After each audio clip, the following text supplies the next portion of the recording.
Philadelphia Eagles at the Dallas Cowboys. Rematch from a few weeks ago. Dallas is favored by 3.5. It's the second straight week the Eagles, who have the best record in the league, have been underdogs in their game. Last week, it gave me pause. Last week, I thought, hey, home underdog, Eagles, I'll take it. I was wrong. How did that work? The Niners absolutely waxed them. And it is interesting if the Eagles weren't a Super Bowl team last year, if they didn't have this track record of 2 years, Nick Sirianni, Jalen Hurts winning all these games, would we be saying, they keep sneaking it out, they keep grinding it out, and the underlying metrics aren't great. They're a lucky 10-win team, now 10-2. It feels like Vegas is catching on to that. Dallas favored by 3.5 here. Both teams kind of trending in different directions. The two Super Bowl teams from a year ago feel very similar. It's just that one of them has been punished by more losses in that run than the other. Like Philadelphia and Kansas City have both struggled to hit the level of play that they were at a year ago. And it's just that the Eagles haven't really run into too many losses off the back of that. But we've been sort of saying, all year long, hey, they haven't been playing as well as they did yet last year, but we know it's there because it's pretty much the same personnel across the board, particularly on offense. So it's in there. It's going to come back at some point, but maybe it won't. Like this might just be the Eagles, which is a less good version than they were last season. And if that's the case, then they are vulnerable to a team like Dallas, who are better than they were a year ago and have the best pass rush in the NFL and have more weaponry for Dak Prescott and have Dak Prescott playing better than he was a year ago. I mean, the Cowboys are a better team and the Eagles are a worse team than they were a year ago. The quote dunks were strong yesterday in the Twitter sphere. Yeah. Or the X sphere. X sphere. Twitter sphere is better. Did you see all the quote dunks on NFL Network analyst David Carr? Yes, I did. Who, I think he was trying to get at Jalen Hurts isn't the same quarterback because he's hurt. Yes. Which I think you can make a fair case for that. You probably can't make a fair case. You definitely can't. No. For the other part of it, which is that Jalen Hurts that Marcus Mariota would be an upgrade over Jalen Hurts. He had By the way, really quick, Marcus Mariota, former teammate of Derek Carr, and we know that David Carr's NFL Network analysis is usually directly tied to his brother and his friends. Yes. Like he's the older brother who hangs out with his little brother and his friends and thinks they're all great. Like that was the analysis on Marcus Mariota, I think. He had a small kernel of a good point and then went out of his way to make it into a terrible point with everything he said about it. So his vague point was Jalen Hurts is injured, not playing the way Jalen Hurts played last season, and the Eagles actually need him playing like that in the playoffs, so sit him down now and get him healthy because it doesn't really matter. Like I said with the Chiefs, it doesn't really matter if they're the 1 seed or the 7 seed as long as they're in, right? Right. What you need is your quarterback playing at his strongest in January so that you can go on a run and win the Super Bowl. Now, he turned that, which I think is a fair argument to make, into the way Jalen Hurts is playing right now. Marcus Mariota is a better quarterback for this offense, particularly as a passer. You're like, well, that's just dumb. The whole thing jumped the shark too quickly. What you've done is taken a reasonable point and made it outright stupid, and people are just going to spend their entire time dunking on that as a point, rather than engage with the thing you were saying, which is a reasonable point to make. So, outstanding job by David Carr to take a sensible point and make it as stupid as humanly possible for a 90-second segment. Masterful work. It's because it's his brother's friend. That's really the bottom. Like we say a lot of things. We might even say some stupid things. Oh, we say some stupid things. So I have sympathy for that, empathy even, for people who say stupid ththings. But he said too many words. But You're that's right. one of those ones as well where it's not like, most of the dumb things we say are off the cuff. You got to fill, 2 hours of content. Your brain's got to work fast. Sometimes sometimes your mouth runs faster than your brain, and at the end of the show, you're like, I kind of wish I hadn't said that, but it's out there now, right?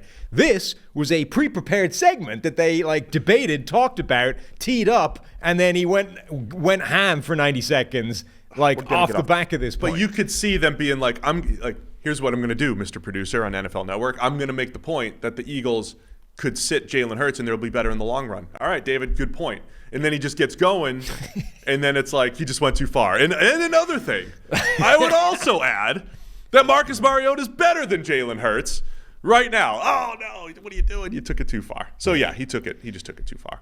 I will say there's certainly something different about the Eagles offense this year. The other thing though, I don't know that even the initial point, which is the only thing I've given any credence to in this whole thing, I don't even know if that's true because it's certainly not slam dunk true. Yeah, I mean Jalen Hurts is playing fine, and it's not like he's even visibly. It's not like Joe Burrow early in the season, right, where he couldn't move, and you're like, him being out there might be the best option you have, though. From what we've seen with Jake Browning, maybe it wasn't, but. Like, it's a very, very diminished version of Joe Burrow. And it's like, there's a real question to be asked about whether there's any point in having him out there now. Jalen Hurts is still playing well, is still scrambling around, is still the bedrock of this offense. It's a pretty, it's a stretch to be like, he's hurting himself and the team to be out there right now. We need to sit him down. Yeah, and there's two ways to look at, they had this run of, the Eagles were when they were down 10, they'd won their last 5 or 6 games, and it didn't matter. And I look at that two ways. It's like, don't fall down 10. I think that's why the underlying metrics are not as good for the Eagles. Last year, they used to get up early. They used to dominate, and then they would just kind of coast in the second half and win 28-14 or something, but they were up 28-0. This year, it's kind of been in reverse. I think they deserve credit for making those comebacks, though.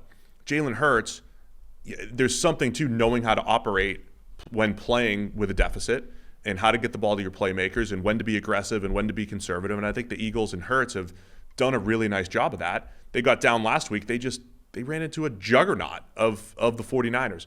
I also wonder, we've talked about the emotional aspect of this. The Eagles have just gone from playing Dallas, Kansas City, Buffalo, and then the Niners last week. It is a run. You don't see runs like that in the NFL very often. There's a few teams like Dallas is about to start one where you're playing tough team after tough team after tough team. And I said this weeks ago, I think the Eagles and Dallas are close. Now it's from a Cowboys perspective. I predicted weeks ago that Dallas would win the game in Dallas. I think that's fair. Now the Cowboys, they have to answer the question, can you beat a good team? Yeah. And, again, I tend to poo-poo the touchy-feely stuff, the emotional stuff of football, or at least diminish it compared to others. But I am in agreement now. Dallas has to win one of these games. Dallas has to beat one of these good teams. So when they faced them in January, they said, we've done this before. We can do it again. I don't even know. I mean, obviously their season, it's all about none of this matters until January, right? Like Dallas needs to show up in the playoffs and show they can beat a good team. This is definitely a really useful stepping stone in that direction, as was last week, by the way. Like up until last week, their season had been beat bad teams or lose against good teams. Nothing in the middle. That was a game in the middle where they ran up against Seattle, who's a pretty good team. And was like the best team that they had seen in 5 or 6 weeks. And gave them a couple of shots, gave them a couple of punches, and they were able to ride that, come back, win the game. So I think that was an important stepping stone. It was some kind of middle ground. This would be another one. But, yeah, they are going to go on a run now where it's like we don't really know what Dallas is. They play Philadelphia now, then at Buffalo, at Miami, against Detroit, and then at Washington for the final game of the season. We're going to have a pretty good idea what this team is by the end of the season, even if none of it matters until you get to January.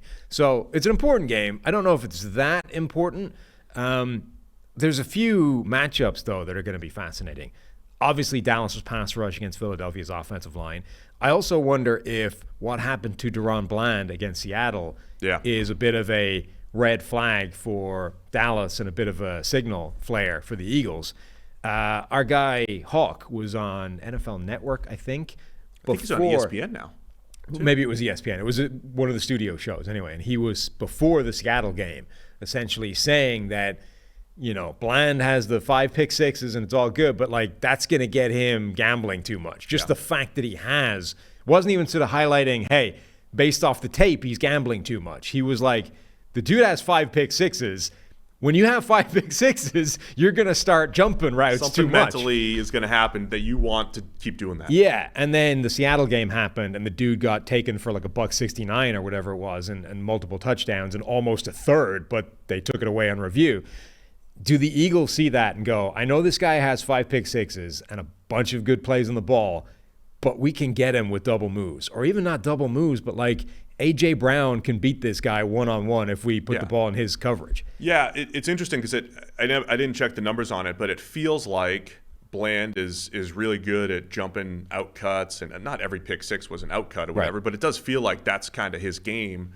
And Seattle was getting him on in cuts, posts, and even slants. Yeah. And, like, they were getting creating a ton of separation on those plays, is what I'm saying.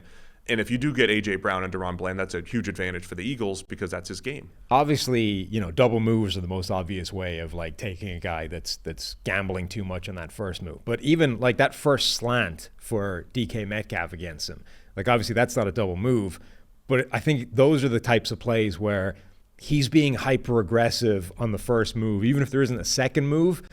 His angle or whatever is slightly different on the first move because he's going for the pick. He's not going to break it up. So if you can put just a bit more air under it or, target it just a bit further away, if you can clear him trying to break on the route, you can get in behind him. And then what should have been, a 15-yard play goes to the house because he's completely sacrificed, being able to tackle the guy in favor of going for the pick. I will say, though, I tweeted it at the time, the part of the reason why coverage stats tend to fluctuate so much is how dependent they are on the quarterback. Like Geno Smith threw absolute dimes to DK Metcalf. Yeah. I mean, it's risky. 3 or 4 of those. Yeah. Right? That first one that went 77 yards or whatever it was right on DK Metcalf. And then it's like, all right, and not even just right Bland on gets him. all the stats. Yeah, not even just right on him, but like high and away. Yes. Like that's the thing. This is why this is a risky strategy, right? Because if that ball had bad ball location on it, if he just missed by half a yard, right? If instead of up here and high,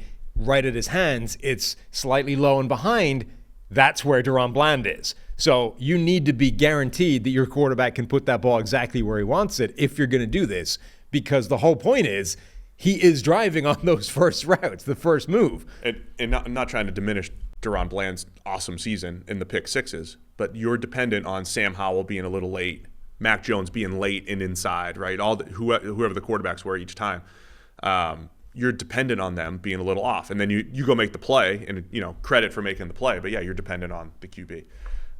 All this said, I can't even believe we were having that Jalen Hurts discussion because last week he was the favorite to win MVP. He had led a massive comeback against the Bills, and not much had people weren't that concerned about the Eagles until one game. So huge game. We could talk about it all day, but we don't have all day. No. So Dallas by 3.5, Sam. Where you going? All right, I'll do it once. I'll buy into Dallas beating a good team, good-ish. They're going to win and cover. I'm doing the same thing. I'll also take Dallas. It's a one-time deal. If they don't get it done this week, I'm out forever. Then you're not going to pick them against, they have Buffalo next week. Yeah. Then who? Buffalo, Miami, and then the Lions. Detroit, and then Washington away for the final game of the season. At least 4 straight games. And at Washington's no cakewalk. They got waxed there last year in Week 18 as well. So. Yeah. And by the way, if they win this game, they're in the hunt for that number 1 seed. I think the Eagles would still have the tiebreaker technically, but they'd both have three losses. The 9, so the Dallas they'd all be tied. Uphill battle. I mean, if San Francisco wins, if Detroit wins, like all of those teams would be on 10 wins. But the point being, Dallas would be in the tiebreaker mix with number 1 seed. They've gone, the presumption all the way along this season has essentially been Philadelphia is getting the top seed or at least winning the division, and Dallas is going to have to do what they're going to do from a wild card spot. And we've been saying, hey, Atlanta versus Dallas, like they could go this weekend, essentially could jump themselves.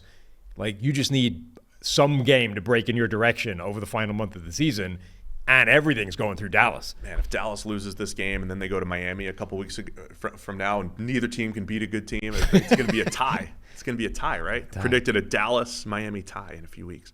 All right, it's going to be a great day of football. Bills, Chiefs, Eagles, Cowboys, plus a whole bunch of other games that we're going to go through. Yeah. A lot quicker right now.